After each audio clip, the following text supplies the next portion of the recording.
అందరికీ నమస్కారం. శ్రీ వైభవలక్ష్మి వ్రత కథ. ఈ వీడియో చూసే ముందు ఒక్క లైక్ చేసి శ్రీమాత్రే నమః అని కామెంట్ చేయండి.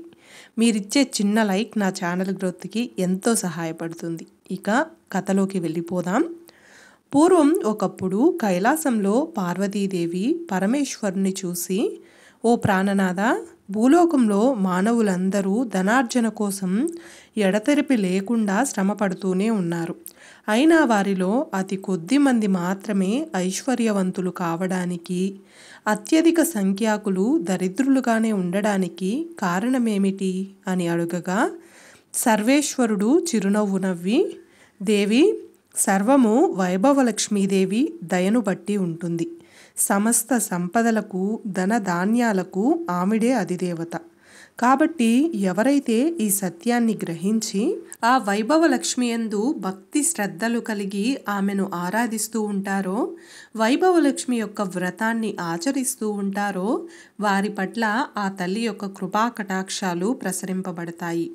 అలా ఆమె దయకు పాత్రులైన వారు మాత్రమే తమ కృషిలో విజయవంతులై అఖండ వైభవాలను సాధించగలుగుతారు. ఎవరైతే ఆమెను తృణీకరించి ఆమె అనుగ్రహాన్ని విస్మరించి అంతా తన స్వయం కృషియేనని విర్రవీగుతారో, ఎవరైతే శ్రీ వైభవలక్ష్మి స్వరూపమైన ధనాన్ని ఈసడించుతారో, వారు ఏ నాటికి ధనవంతులు కాలేరు. వారి కష్టమంతా వృధా అవుతుంది. కాబట్టి ఎవరైతే ధనవంతులు కావాలనుకుంటున్నారో వారు అవశ్యం వైభవలక్ష్మి వ్రతాన్ని ఆచరించాలి. అప్పుడే ఆమె కరుణకు పాత్రులై అఖండ సిరి సంపదలతో, రాజవైభోగాలతో తులతూగుతారు అని చెప్పాడు. అప్పుడు పార్వతీదేవి, ఓ ప్రభు, ఆ వైభవలక్ష్మి ఎవరు? ఆమె చరిత్ర ఏమిటి? ఆ వ్రత మహత్యమేమిటి? నాకు పూర్తిగా సెలవివ్వండి అని వేడగా, ఆ పరమేశ్వరుడు మరలా ఈ విధంగా చెప్పసాగాడు. ఓ దేవి, అత్యంత పుణ్యదాయకమైన శ్రీ వైభవలక్ష్మి వ్రత కథను చెప్పెదను వినుము అని ఈ విధంగా చెప్పసాగెను. ఓ పార్వతి, భక్త సులభ, అత్యంత కరుణామయి అయిన ఆ తల్లి లీలలు ఎన్ని చెప్పినా తనివి తీరవు.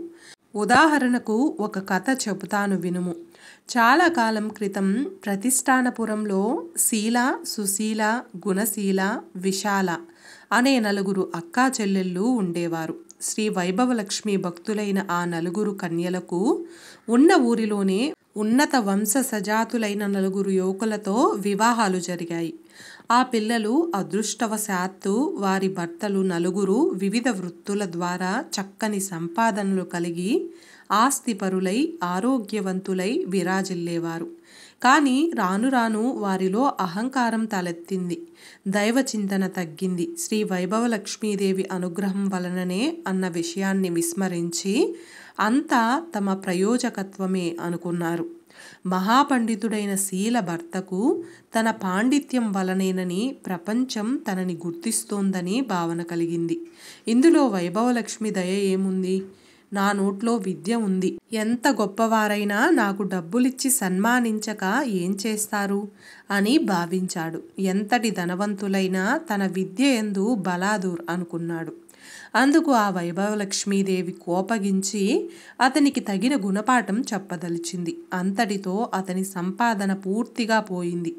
అతని పాండిత్యానికి విలువ లేకుండా పోయింది. సంపాదించిన ధనమంతా ఖర్చయిపోయింది. చివరకు కట్టుబట్టలతో మిగిలాడు. రాజస్థానంలో ఉపదళాధిపతిగా ఉండే సుశీల భర్త ఒకానొక యుద్ధంలో అపూర్వ విజయం సాధించి రాజు చేత గౌరవించబడి అహంకారంతో తన బలం ముందు ప్రపంచమంతా కూడా దాసోహమే అని విర్రవీగాడు. తన ధనార్జనకు తన బలమే కారణమని భ్రమించాడు. అందుకు ధనలక్ష్మి ప్రమేయము ఏమీ లేదు అని అనుకున్నాడు. అందుకు ఆ అమ్మవారు ఆగ్రహించింది. అంతటితో అతడిలో సద్బుద్ధి నశించింది. అనుకోని వైరముతో ఒక గొప్ప ధనవంతుడితో గొడవకు దిగాడు. అతన్ని తను అడిగిన ధనము ఇవ్వకపోతే నాశనం చేస్తానన్నాడు. న్యాయస్థానంలో రాజు అతడిని విచారించి అతని ఆస్తిపాస్తులన్నింటినీ స్వాధీనం చేసుకొని అతడిని చెరసాలలో బంధించాడు. ఈ విధంగా సుశీల కాపురం కష్టాల పాలైంది. వ్యాపారస్తుడైన గుణశీల భర్త దైవానుగ్రహము కన్నా తన తెలివితేటలే వ్యాపారంలో ముఖ్యమని తన పెట్టుబడితో మాటకారితనంతో మాత్రమే సంపాదించగలిగాను. అంతేగాని సంపాదించిందంతా దైవానుగ్రహం వలనే అనుకోవడం మూర్ఖత్వమని భావించాడు. అతని అహంకారంతో దైవారాధనల అన్నింటినీ కూడా మానివేశాడు. అతని తల పొగరు వలన సాటి వ్యాపారులు అతడికి సహకరించడం మానేశారు. అతని వ్యాపార లావాదేవీలు సన్నగిల్లి అతడి రాబడి తగ్గి అతని కుటుంబము దారిద్ర్యంలో మునిగిపోయింది. ఇక చివరిదైన విశాల భర్త మంచివాడే గాని అధిక సంపాదన వలన చెడు స్నేహాలు పెరిగాయి. కష్టపడి సంపాదించిన దానితో సుఖపడాలే గాని పూజలు వ్రతాలు అంటూ వృధా ఖర్చు చేయడము దేనికి అనుకున్నాడు. అందువల్ల చెడు మిత్రుల వల్ల దుర్వ్యసనాల పాలయ్యాడు. సంపాదనంతా హారతి కర్పూరం వలె కరిగిపోయింది.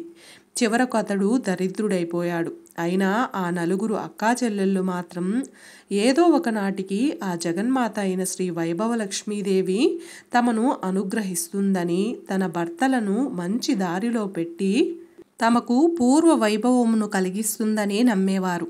తాము పస్తులుండినా పర్వాలేదు, తమ బిడ్డలకైనా రవ్వంత ఆహారాన్ని ప్రసాదించమని పదే పదే ఆ లక్ష్మీదేవిని ప్రార్థించేవారు.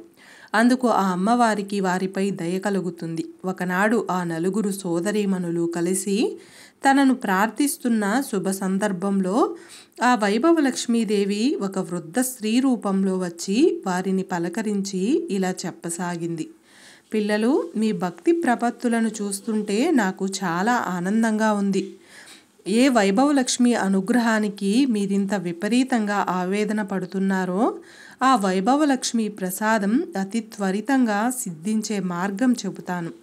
తక్షణమే మీ అక్కా చెల్లెళ్ళు నలుగురు మీ ఇళ్లల్లో వైభవలక్ష్మి వ్రతం చేయండి. అవ్వ చెప్పిందంతా విన్న ఆ అక్కా చెల్లెళ్ళు అత్యంత సంతుష్టులై, ఓ అవ్వ, ఇంతకు ఈ వ్రతాన్ని ఏ విధంగా చేయాలి? ప్రస్తుతం మేము దారిద్ర్యంలో ఉన్నాము కదా, ఆ వ్రతానికి ఎంత ఖర్చు అవుతుంది అని ప్రశ్నించారు. అందుకు ఆ వృద్ధమాత చిరు మందహాసం చేస్తూ ఇలా చెప్పింది. ఓ అమ్మాయిలు, ఇదేమీ ఖర్చుతో కూడిన పని కాదు. ఎప్పుడైనా సరే 4 లేక 6 లేక 8 అంతకు మించి 11 లేదా 21 గురువారములు కానీ శుక్రవారములు కానీ ఆచరించాలి ఈ వ్రతాన్ని. ఈ వ్రతాన్ని గురువారాలు చేసేవారు తాము మొక్కుకున్న వారాలు చేసి ఆఖరి గురువారం నాటి మరునాడు వచ్చే శుక్రవారం నాడు ఉద్యాపన చేయాలి. శుక్రవారములు చేసుకునేవారు ఆఖరి శుక్రవారం నాడే ఉద్యాపన చేసుకోవాలి.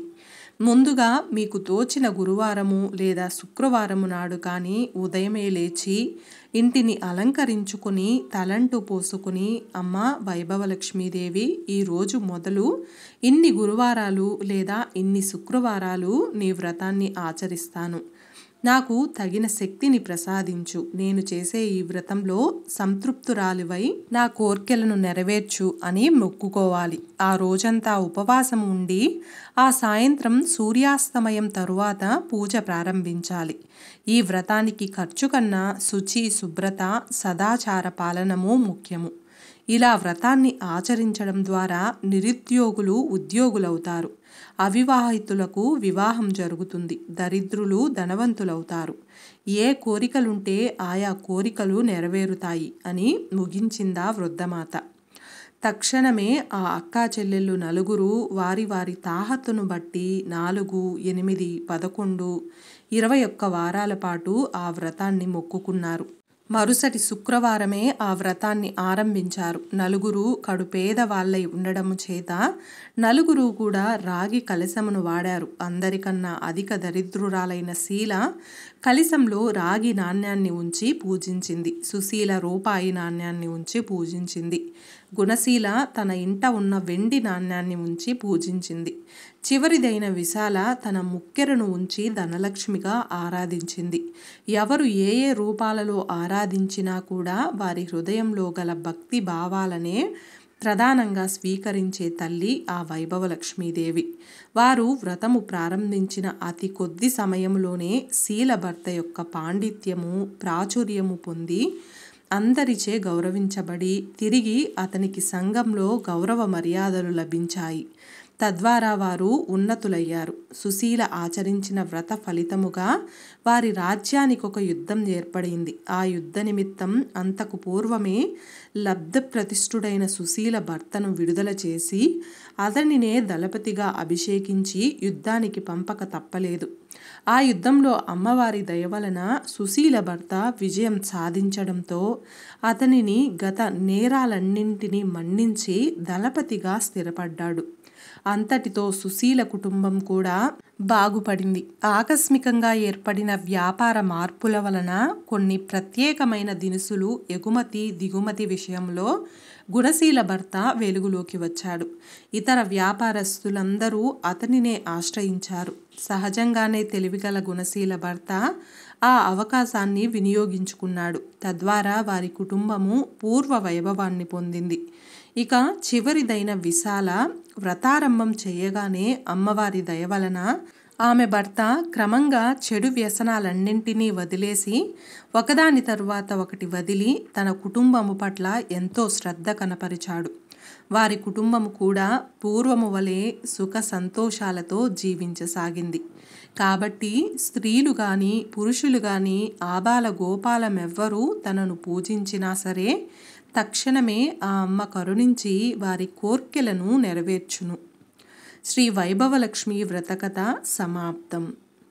చూశారు కదండి, ఈ వీడియోలో మనం శ్రీ వైభవలక్ష్మి వ్రత కథ గురించి తెలుసుకున్నాం కదా. ఈ కథ మీకు నచ్చినట్లయితే ఒక్క లైక్ చేసి నా ఛానల్ని సపోర్ట్ చేయండి. ఇంకా మరెన్నో ఇంట్రెస్టింగ్ వీడియోస్ కోసం నా ఛానల్ని సబ్స్క్రైబ్ చేయండి. Thanks for watching.